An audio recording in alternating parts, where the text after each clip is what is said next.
ዕለተ ቅዳሜ የካቲት 14 2018 ዓ.ም አመሻሽ ላይ እንገኛለን። ሰላም ጤና ይስጥልን። የተወደዳችሁና የተከበራችሁ የኢትዮስ ሚዲያ ቤተሰቦች እንደምን አመሻችሁ።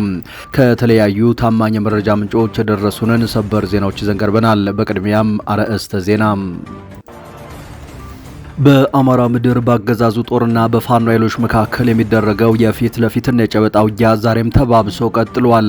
በአማራ ፋኖ ብሔራዊ ንቅናቄ የአባናደው ክፍለ ጦር ከአገዛዙ ኃይል ጋር በከፈተው የጨበጣ ውጊያ ድል ቀንቶኛል ብሏል። ክፍለ ጦሩ በሁለት አውደ ግንባሮች ባደረገው ተጋድሎ በርካታ የአገዛዙን ኃይል መጣሉን አስታውቋል። በአውደ ግንባሩ ከዙ 23 ጀምሮ ሌሎች ከባባድ መሳሪያዎችን ታጥቆ ፋኖን ለመከላከል ጥረት ያደረገው የአገዛዙ ኃይል ሳይሳካለት እንደቀረም ተነግሯል። በዚህም ለሁለት ቀናት ሲደረግ የነበረው ፍልሚያ በፋኖ አሸናፊነት መጠናቀቁ ተበስሯል። በዝርዝር መረጃችን እናሰማችኋለን። የቡሬ ግንባሩ ውጥረት ወደ አዲስ ምዕራፍ ተሸጋገረ። የኤርትራ ጦር እርምጃ መውሰዱም ተነግሯል። የኢትዮጵያ አገዛዝ መከላከያም እንቅስቃሴ ጀምሯል። የምስራቅ አፍሪካን የፖለቲካ ትኩሳት ወደ አዲስ ደረጃ ያሸጋገረ ወታደራዊ እንቅስቃሴ በድንበር በኩል እየታየ መሆኑ ታውቋል። የብልጽግናው አገዛዝ ጦር ስትራቴጂካዊና ወሳኝ የሆነውን የሎጊያ መስመር አልፎ ከፍተኛ ወታደራዊ ቁመና ወዳለው ቡሬ ግንባር እየተንቀሳቀሰ መሆኑ ተረጋግጧል። የኤርትራ መከላከያ ኃይሎችም እጅና እግራቸውን አጣጥፈው አልተቀመጡም። የኤርትራ ሰራዊት ወደ ስትራቴጂካዊው የአሰብ ወደብ የሚወስደውን ዋና አስፋልት እያፈራረሰው ይገኛል። በዝርዝር መረጃችን እናስደምጣችኋለን። ትግራይ ድጋሜ መዘጋቷ እየተነገረ ነው። ኗሪነቱ በመቀሌ ከተማ የሆነው ጋዜጠኛ በትግራይ ክልል ዳግም ጦርነት ሊቀሰቀስ ነው የሚለውን ስጋት ተከትሎ ሰዎች በብዛት እየወጡ መሆኑን አረጋግጧል። ከክልሉ ወደ አዲስ አበባ የሚደረጉ የአየርም የየብስም ትራንስፖርት አማራጮች በጣም ቢዚ ናቸው ያለው ጋዜጠኛው በአውሮፕላንም በባስም ሰው እየወጣ ነው ሲል አስረድቷል። በሌላ በኩል ያገዛዙ መከላከያ ትግራይ እንዲገባ አልተስማማሁም ሲሉ ጀነራል ታደሰ ወረደ መናገራቸው ተሰምቷል። በሌትናንት ጀነራል ታደሰ ወረደ የሚመራው የትግራይ ጊዜያዊ አስተዳደር ያገዛዙ መከላከያ ወደ ትግራይ ክልል እንዲገባ ተስማምቷል መባሉን አስተባብሏል። በዝርዝር መረጃችን እናስደምጣችኋለን። ክቡራትና ክቡራን ቆይታችሁን ከኛ ጋር ካደረጋችሁ ከ4 ኪሎ እስከ ባህር ዳር ከባህር ዳር እስከ መቀሌና ኤርትራ የተሰሙ አዳዲስ መረጃዎችን በዝርዝርና በትንታኔ ያካተን ቀርበናል። በየቀኑ የምንለቃቸው ትኩስ መረጃዎች በፍጥነት እንዲደርሷችሁ ኢትዮስ ሚዲያን አሁኑኑ ሰብስክራይብ አድርጉ። ቪዲዮውንም ላይክና ሼር በማድረግ ጀምሩ። አሁን በቀጥታ ወደ ዝርዝር መረጃው ተሻገርን። እስከ መጨረሻው ተከታተሉን። በአማራ ምድር በአገዛዙና በፋኖ ኃይሎች መካከል የሚደረገው የፊት ለፊትና የጨበጣ ውጊያ ዛሬም ተጠናክሮ ቀጥሏል። በአማራ ፋኖ ብሔራዊ ንቅናቄ የአባናደው ክፍለ ጦር ከአገዛዙ ኃይል ጋር በከፈተው የጨበጣ ውጊያ ድል እንደቀኑ አስታውቋል። ክፍለ ጦሩ በሁለት አውደ ግንባሮች ባደረገው ተጋድሎ 29 የአገዛዙ ወታደሮችን ሙትና ቁስለኛ ማድረጉን አስታውቋል። በእነዚህ ሁለት ግንባሮች ላይ በተደረገ የጨበጣ ውጊያ ከተገደሉ ወታደሮች በተጨማሪ የቆሰሉ ወታደሮችን እየገዛ ጓዶቻቸው ትጥቃቸውን ገፈው ጥለዋቸው ሄደዋል። በምስራቅ አማራ ግንባር የአባናደው ክፍለ ጦር ባለፉት ሁለት ተከታታይ ቀናት ባደረገው ተጋድሎ የአገዛዙን ኃይል አከርካሪ በመስበር አንጸባራቂ ድል መቀዳጀቱን ለማረጋገጥ ተችሏል። ተጋድሎ የተደረገው በምስራቅ አማራ ቀጠና ከለላ ወረዳ ልዩ ስሙ ባከት ተብሎ በሚጠራው አካባቢ ላይ ነው።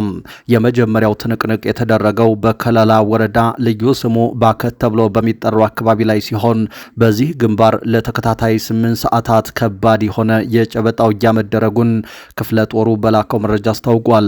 በውጊያው 7 ያገዛዙ ወታደሮች ሲገደሉ 15 ወታደሮች ደግሞ ክፉኛ ቆስለው በሞትና በሕይወት መካከል ይገኛሉ ተብሏል። በዚህ ግንባር በተደረገው ውጊያ ከተገደሉ 7 ወታደሮች በተጨማሪ የቆሰሉ 15 ወታደሮችን የገዛ ጓዶቻቸው ትጥቃቸውን ገፈው በአካባቢው ጎራዴ ተብሎ በሚጠራው ስፍራ ጥለዋቸው መሄዳቸውን ነው ከቦታው ለማረጋገጥ የተቻለው። በአውደ ግንባሩ ከዙ 23 ጀምሮ ሌሎች ከባባድ መሳሪያዎችን ታጥቆ ወደ ፋኖ ይዞታ ሲንቀሳቀስ በነበረው ያገዛዙ ኃይል ላይ ጥቃት በመክፈት ድል የተቀዳጁት በአፋብን የአባናደው ክፍለ ጦር የፋኖ አባላት ናቸው። በተመሳሳይ በቀጠናው ሻፊ ተብሎ በሚጠራው ስፍራ በተደረገ ተጋድሎ 7 ያገዛዙ ወታደሮች ሙትና ቁስለኛ ሲሆኑ በርካታ ያገዛዙ ሰራዊት ንብረቶችም በፋኖ ቁጥጥር ስር መዋላቸው ታውቋል።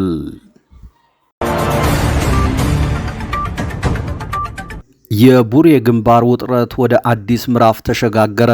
የኤርትራ ሰራዊት ከባድ እርምጃ መውሰድ የጀመረ ሲሆን የኢትዮጵያው አገዛዝ መከላከያም ተንቀሳቅሷል። የምስራቅ አፍሪካን የፖለቲካ ትኩሳት ወደ አዲስ ደረጃ ያሸጋገረ ወታደራዊ እንቅስቃሴ በድንበር በኩል እየተስተዋለ ነው። የኢትዮጵያው አገዛዝ ጦር ስትራቴጂካዊና ወሳኝ የሆነውን የሎጊያ መስመር አልፎ ወደ ቡሬ ግንባር የገባ መሆኑን ታማኝ የመረጃ ምንጮች አረጋግጠዋል። ይህ ወደፊት የመጠጋት እንቅስቃሴ በቀጠናው ያለውን ኃይል ሚዛን በእጅጉ የሚቀይርና ከፍተኛ እንድምታ ያለው እንደሆነም ተነግሯል።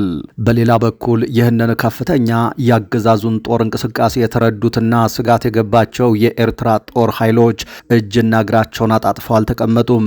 ሚዲያችን እጅ ላይ የገቡትና ከዚህ መረጃ ጋር የተያያዙት አስደንጋጭ የሳተላይት ምስሎች እንደሚያረጋግጡት የኤርትራ ሰራዊት ወደ ስትራቴጂካዊው የአሰብ ወደብ የሚወስደውን ዋና የአስፓልት መንገድ ቁልፍ ድልድዮችን በማፈራረስ ላይ ይገኛል። ነገሩ በዚህ ብቻ አላበቃም።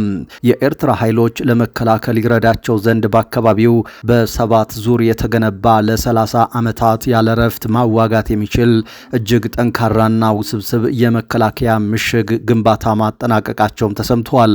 ይህ የሚያሳዩ አካባቢው ወደ ከፍተኛና ከባድ የጦር ቀጠናነት መለወጡን ነው። የሳተላይት ማስረጃዎቹ የጉዳዩን አሳሳቢነት ፍንትው አድርገው ያሳያሉ። ባሩድ ያረገዙ የጦር ላንቃዎች ፊት ለፊት ተፋጠዋል። በዚህ ልክ ምስራቅ አፍሪካ ላይ ግዙፍ ጦር ተፋጦ ያውቅም። ሰሜን ኢትዮጵያ በተለይ ትግራይ ጫፍ በአፋር ወደ ኤርትራ መግቢያ እስከ ቡሬ መግቢያ ብረት ለበስ ጦር፣ ሚሳኤልና አውዳሚ ተተኳሽ የታጠቁ የጦር ተሽከርካሪዎች፣ ታንኮችና መድፈኛ ጦር ተከማችቷል። በሳተላይት ምልከታ እስከ ዛሬ በምስራቅ አፍሪካ በዚህ ልክ የጦር መሳሪያ ክምችት ታይቶ ያውቅም የተባለለት ጦር በኢትዮጵያው አገዛዝ በትግራይ ኃይሎችና በኤርትራ ጦር በኩል ታይቷል። አንዲት ተኩስ ቀጠናውን በደም የሚያጥብ ማቆሚያ የሌለውን አውዳሚ ጦርነት ልታስጀምር እንደምትችል ዓለም አቀፉ የግጭት አጥኚ አይሲጂን ጨምሮ ሌሎችም አሳውቀዋል። ጦርነቱ እንዳይጀመር ከተጀመረ ግን ማስቆሙ ከባድ ነው ያለው ሪፖርቱ ሀያላኑ ሀገራት ተመድ፣ አውሮፓ ህብረትና የአፍሪካ ህብረት አስቸኳይ የማስጠንቀቂያ መልእክት በማውጣት እንዲያስቆሙ ጠይቋል። ጦርነቱ ከተጀመረ ማስቆሙ ከባድ ነው የምትለው ሐረግ ምን ያክል የከፋ እልቂት እንደሚኖር ታመላክታለች። ጦርነቱ እንደሰለጠኑት ሀገራት በቴክኖሎጂ የተራቀቀ አይሆንም። ይሄ ደግሞ ሰብአዊ እልቂቱን ከፍ ያደርገዋል። ድሮን መታጠቅ በራሱ የዘመኑን ቴክኖሎጂ የተላበሰ ነው አያስብልም። ይልቁንም ፈጣን የኢንተለጀንስ ሳተላይት መረጃ ዲቴክተርስ እና ጃመሮችን የመጠቀም አቅም ነው ያንን የሚያላብሰው። እነዚህ ቴክኖሎጂዎች ደግሞ ዋና ሞተራቸው ያለው በሀያላኑ እጅ ብቻ ነው። ስለዚህ የድሮን ጥቃት ስትፈጽም 10 ወታደር ለመደምሰስ 100 ንጹሃንን የምትፈጅበት እድሉን ከፍ ያደርገዋል። ሚሳኤልም በተመሳሳይ መልኩም ያገዛዙ መከላከያ ትግራይ ምድር እንዲገባ አልተስማማሁም ሲሉ ጀነራል ታደሰ ወረደ ተናገሩ።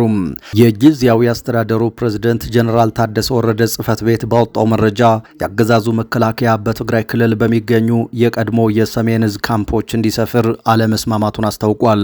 የትግራይ ክልል ጊዜያዊ አስተዳደር የኢትዮጵያው አገዛዝ ጦር ወደ ትግራይ ክልል እንዲገባ በፌዴራል መንግስት ትዕዛዝ ተላልፏል በሚል የተሰራጨው መረጃ ፍጹም ሐሰት ነው ብሏል። ባለፉት ቀናት የብልጽግና አገዛዝ መከላከያ ወደ ትግራይ ክልል እንደሚገባ ለጊዜያዊ አስተዳደሩ ማሳወቁን የሚገልጹ መረጃዎች ሲሰራጩ ነበር። የጊዜያዊ አስተዳደሩ ፕሬዝዳንት ጀነራል ታደሰ በጉዳዩ ላይ የተሰጣቸውን ትዕዛዝ ለማስፈጸም መስማማታቸውም በማህበራዊ ሚዲያዎች በስፋት በተሰራጨ መረጃ ላይ ተገልጿል። ይሁን እንጂ የጀነራል ታደሰ ጽህፈት ቤት ዛሬ የካቲት 14 2018 ዓ.ም ባወጣው መረጃ የትግራይ ክልል ጊዜያዊ አስተዳደር ያገዛዙ መከላከያ ሰራዊት በሰሜን እዝ ካምፖች እንዲሰፍር ተስማምቷል መባሉን አስተባብሏል።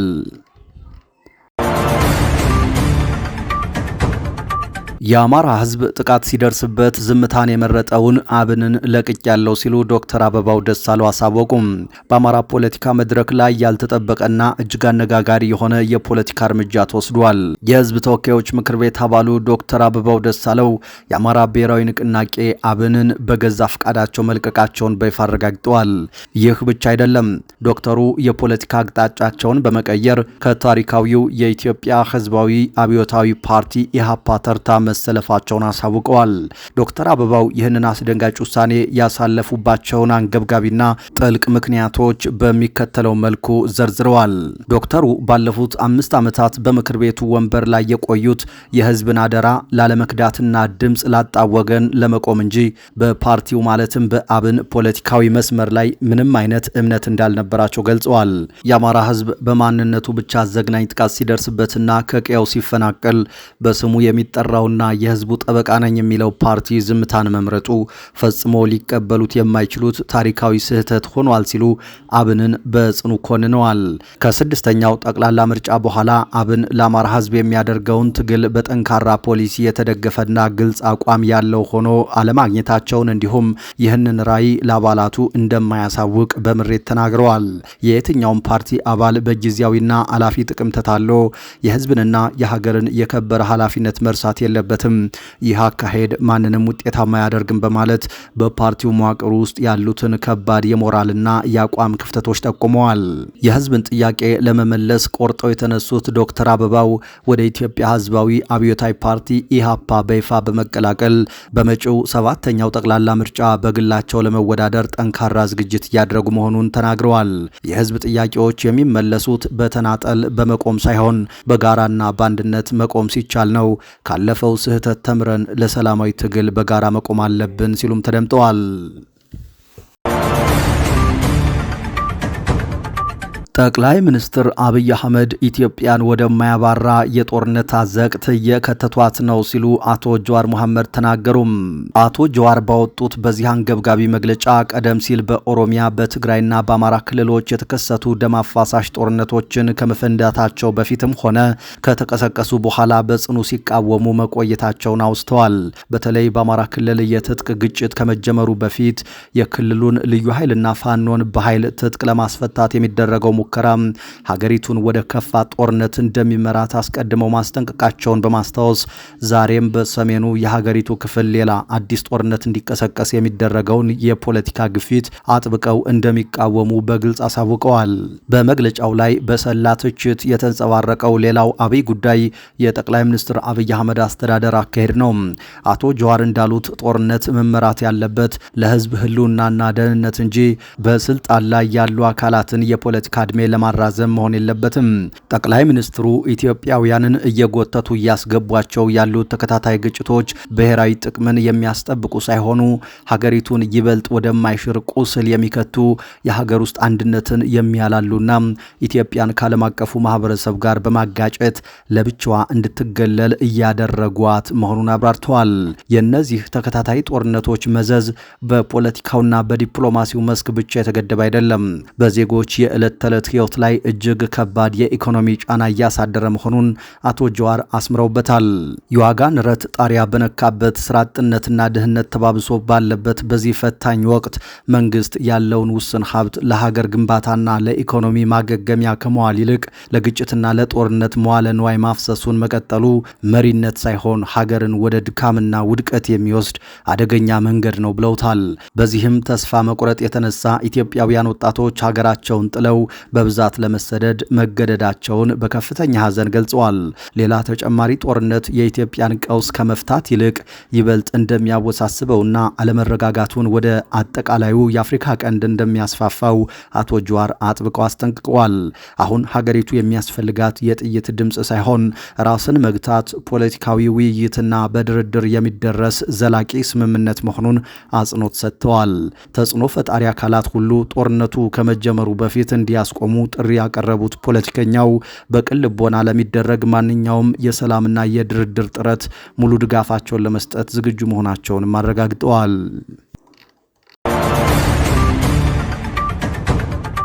ግብጽ በጸጥታው ምክር ቤት በኢትዮጵያ ላይ አዲስ ስሞታ አቀረበች። ትናንት የተከናወነው የጸጥታው ምክር ቤት ስብሰባ ላይ ዋነኛ ትኩረቱ የነበረው የሱዳን ጉዳይ መሆኑ ይታወቃል። በዚህ ስብሰባ ላይ ተገኝተው ንግግር ካሰሙት ውስጥ በተመድ የግብጽ ቋሚ መልእክተኛ የሆኑት ኢሃብ አዋድ አንዱ ናቸው። አምባሳደር አዋድ በንግግራቸው በግልጽ ኢትዮጵያ የሚል ቃል ባይጠሩም ከሱዳን ጎን የሚገኝ አንድ ጎረቤት ሀገር የፈጥኖ ድራሽ ኃይሉን ታጣቂዎች እያሰለጠነ ነው ብለዋል። ጨምረውም በምስራቅ ምስራቃዊ ሱዳን የሚገኘው ይህ ሀገር ለፈጥኖ ድራሽ ኃይሉ ታጣቂ ኃይሎች ስልጠናና የጦር መሳሪያ በመስጠት በሱዳን ያለው ግፍ እንዲቀጥል ድጋፍ እያደረገ ይገኛል ያሉት አምባሳደሩ ፈጥኖ ድራሽ ኃይሉ በሰብአዊነት በሰላማዊ ሰዎች በሴቶችና በህፃናት ላይ የሚያካሂደውን አሰቃቂ ጦርነት እንዲቀጥል ይህ ካምፕ ትልቅ ሚና መጫወቱን አስረድተዋል። ንግግራቸውን በመቀጠል የተመድ የጸጥታው ምክር ቤት ለሱዳን ህዝብ ስቃይ ተጠያቂ የሆኑት አካላትና ችግሩ እንዲባባስ የሚያደርጉትን ሀገራት ጭምር ተጠያቂ እንዲያደርግ ጥሪ አቅርበዋል። አምባሳደሩ በንግግራቸው ላይ ምንም እንኳን ስም ባይጠሩም ይህን ንግግር ያደረጉት ሮይተርስ ኢትዮጵያ በቤንሻንጉል ጉሙዝ ክልል ለፈጥኖ ደራሽ ኃይሉ ማሰልጠኛ ካምፕ ሰጥታለች የሚል ዘገባ ባሰራጨ ማግስት መሆኑ ማንን ለመጥራት እንደፈለጉ ግልጽ መሆኑን ታዛቢዎች ይናገራሉ። የተወደዳችሁ የኢትዮስ ሚዲያ ቤተሰቦች ለዚህ ሰዓት ያዝናቸው አዳዲስ ሰበር መረጃዎቻችን እነዚህ ነበሩ። ነገ በረፋዴ መረጃ ጥንቅራችን ሌሎች ጉዳዮችን ይዘን ድጋሜ እንጠብቃችኋለን። እስከዛው በያላችሁበት ሰላም ጊዜ ተመኘን።